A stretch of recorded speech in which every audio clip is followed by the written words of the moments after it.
Ignition sequence starts. 6, 5, 4, 3, 2, 1, 0. Liftoff. We have a liftoff.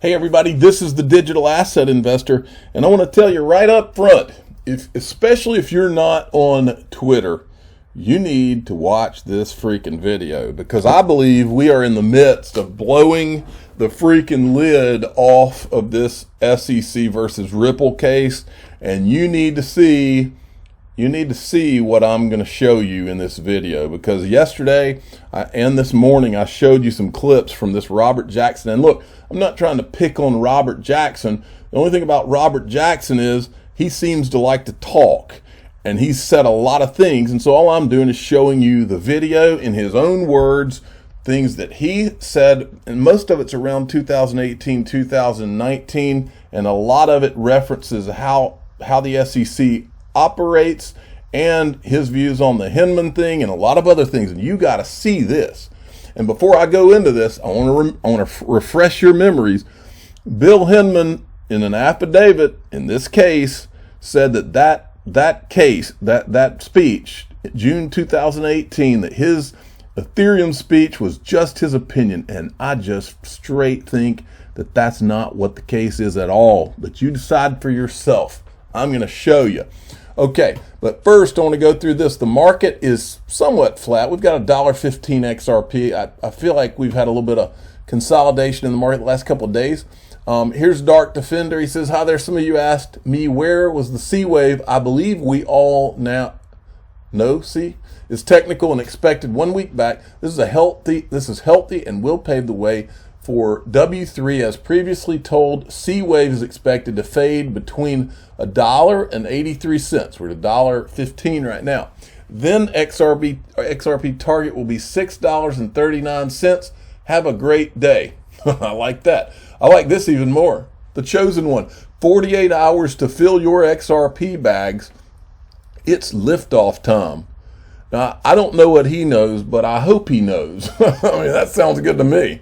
Okay, so here we go.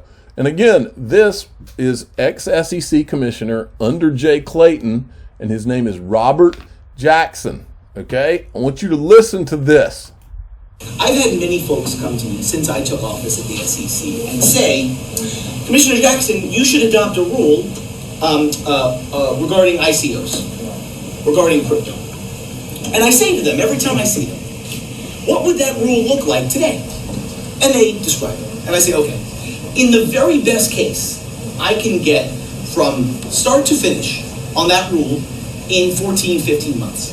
Can you assure me that in 14 months this will be the right rule? Can you assure me that in 14 weeks it will be the right rule? And the answer is no. That means that from time to time, the SEC does its best work, not through the cumbersome and formal rulemaking process, but instead by talking to the marketplace.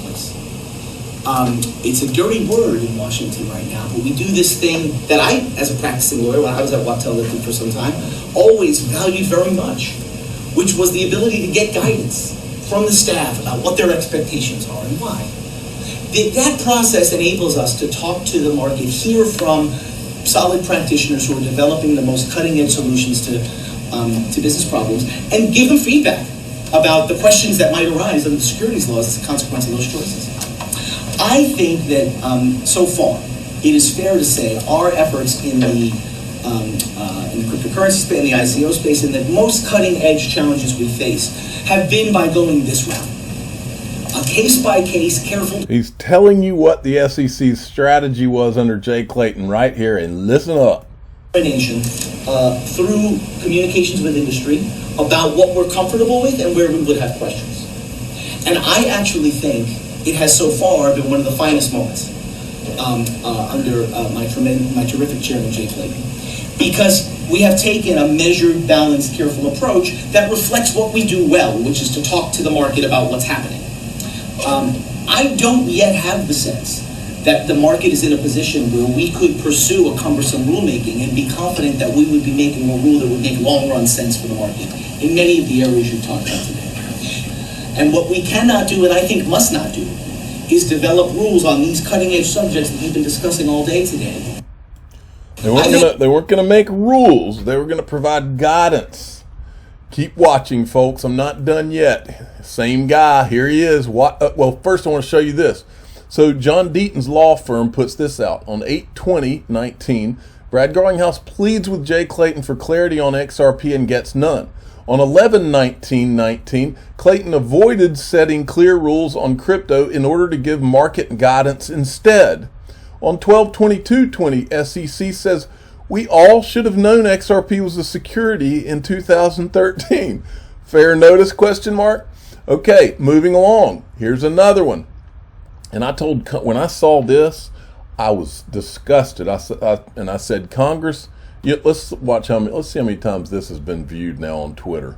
This has been viewed 27,000 times because I think it disgusts everybody else. Just watch this. This guy right here is asking him a question and basically coming from the same angle I think that Ripple does. Really, listen. I wonder what your Republican dad would think about your view of guidance. So I guess my question to you will be, are you worried that guidance has gone too far over the line and is used as a threat rather than as a request for information from the marketplace? Great question. For those of you who didn't hear, just to repeat it, he wonders what my Republican dad would think of guidance.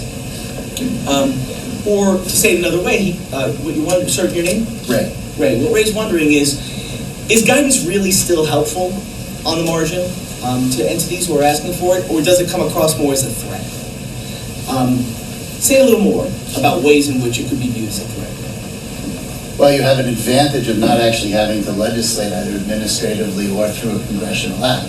So you have embedded in guidance the ability to actually ignore what the law says and to simply say to the marketplace, look, this is the way we think it's going to be, and if you don't like it, you don't really have any recourse. You can't sue us for guidance. You can't complain to your congressman. You can't give public comment on a rule. In fact, you can't even tell anybody that we had this conversation. So a few things about that. First, some of my colleagues on the commission have expressed real questions about the use of guidance, and indeed, I think the White House has recently worried about the use of guidance. I think, like any action of a government institution, there can be abuses of the kind you're describing, and I would worry about those. But I would also worry about the cases where the market needs guidance, and we haven't provided it. And I would say that the SEC has a really good history of filling in those gaps for the market at moments when they need it. That was my experience as a practicing lawyer. And I understand those of my colleagues who would say, as you pointed out quite correctly, there's risk to making law without the Administrative Procedure Act, without the democratic controls of the Congress.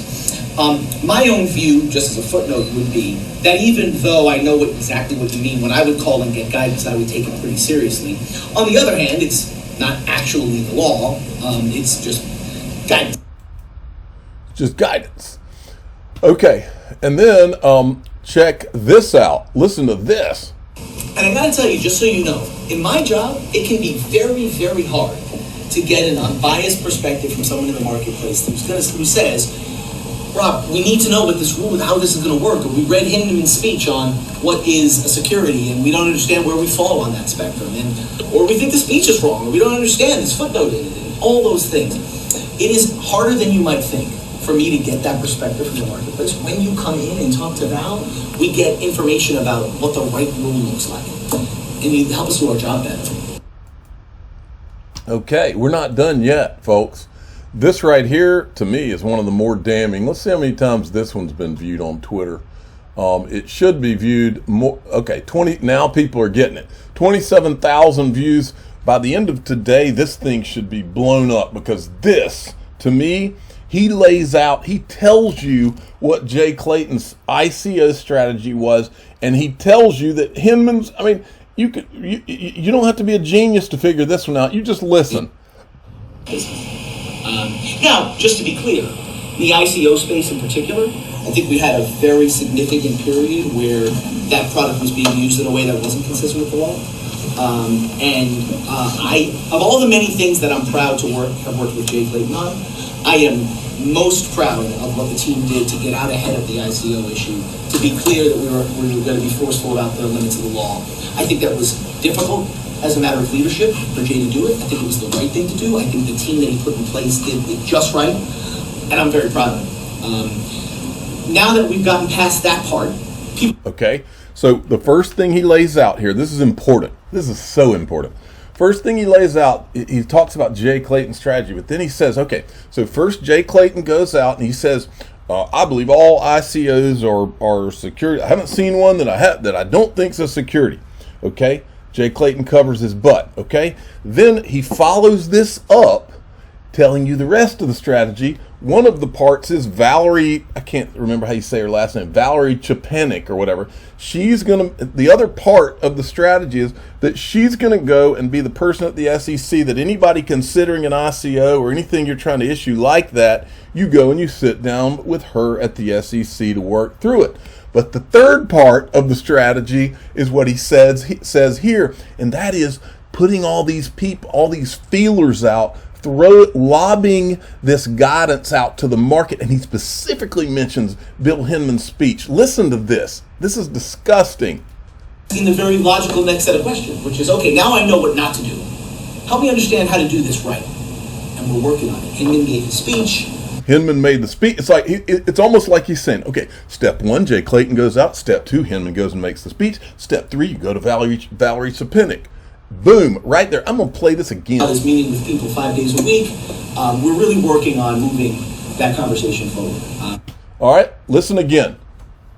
Because I'm not going to say a word this time. I want you to hear it loud and clear again.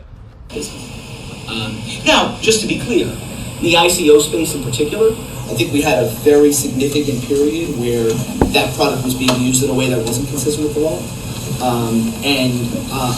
Of all the many things that I'm proud to have worked with Jay Clayton on, I am most proud of what the team did to get out ahead of the ICO issue, to be clear that we were going to be forceful about the limits of the law. I think that was difficult as a matter of leadership for Jay to do it. I think it was the right thing to do. I think the team that he put in place did it just right. And by the way, he also put a team in place.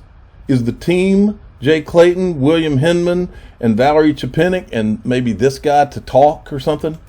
Very proud of him. Now that we've gotten past that part, people are asking the very logical next set of questions, which is, okay, now I know what not to do.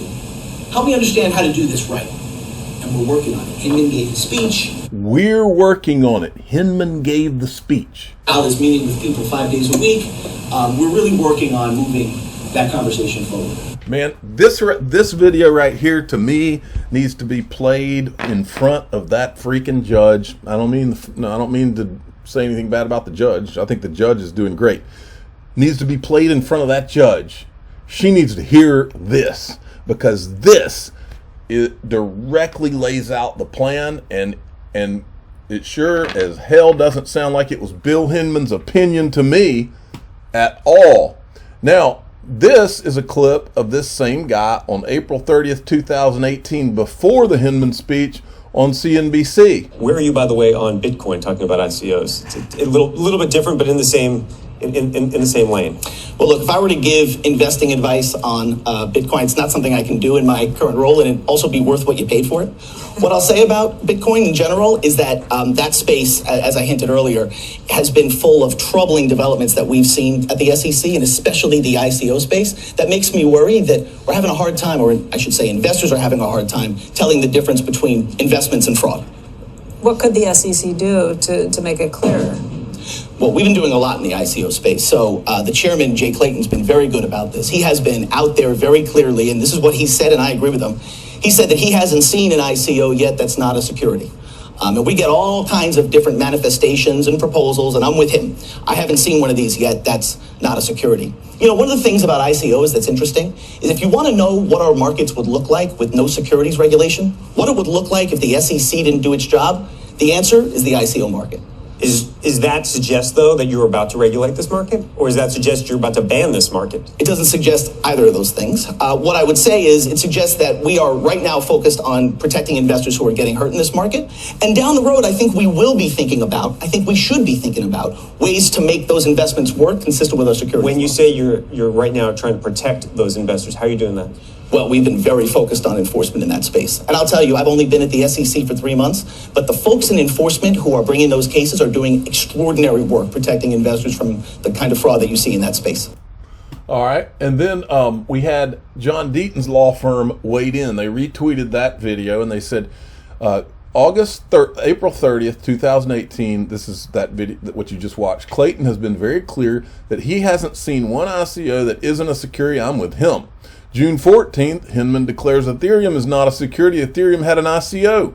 Hinman and Jackson said the speech was market guidance, fair notice, or market confusion. And then Jeremy Hogan, thanks Jeremy Hogan, he retweets this one, which is another clip of this guy.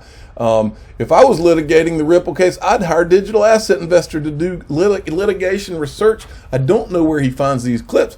But here we have an SEC commissioner stating to third parties that Hinman's speech provided guidance to the markets.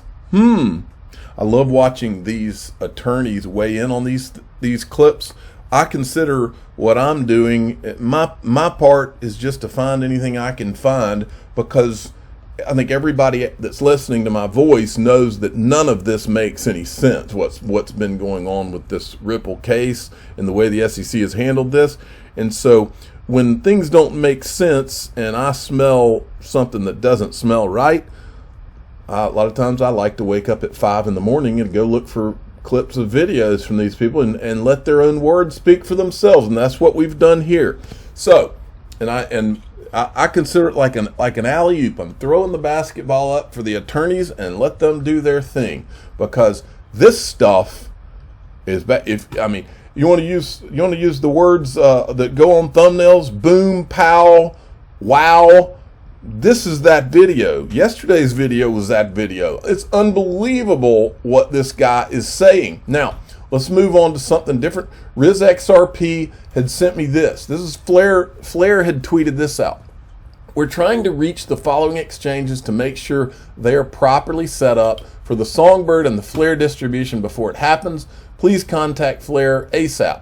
And then they say, if your exchange is on the list and is not listed in the tweet above, then they are correctly set up. We're trying to contact the exchanges in the tweet above because we are unsure if they are correctly set up. Deadline to hear from these exchanges is Friday, 27th August at this time. If we don't hear back by that time, then we cannot be certain that they are properly set up. Well, from reading and here's the list of this is the list of the exchanges that they said are set up. And you'll see, did I pass Coinbase already? I saw iTrustCapital. Coinbase, I think, is in this list. Yeah, Kraken. I'll make sure here. eToro, Coin One, there's Coinbase, and then Binance. But if you look at the way they word this is my question from this. It says, if your exchange is on the list and is not listed in the tweet above, then they are correctly set up. Well, this right here, I've been around for a while. Correctly set up, like for instance, we know that Coinbase is correctly set up for the Flare drop. Coinbase came out and said they're supporting the Flare drop. I may have missed it, but I did not see them come out and say that they're supporting the Songbird drop. I have a question on that, because they can be correctly set up and not be. And again, this is not an attack on Flare. I'm just saying Coinbase, we need to make sure that Coinbase is not correctly set up and receives the Songbird drop, but doesn't disperse it to all of us and instead keeps it themselves, because they have not said they're supporting it, to my knowledge. I could be wrong on that, but I don't think they have. That's something I want to clarify. Finally, I wanted to mention to you, there's a lot of people ask about the VPN, and I said it the other day, when these markets are going crazy and the prices are going up the way that they have been recently, the bad guys come out of the woodwork. So you've got to have an antivirus software and a virtual private network so that you're surfing anonymously. They're run at PureVPN. I'm going to put this in the top of the description of this video. PureVPN's doing 2 years of PureVPN at the lowest price ever, $2.45 a month. So if you don't have a virtual private network, I do, then you need to have one. And that applies to anyone that's hearing me talk right now.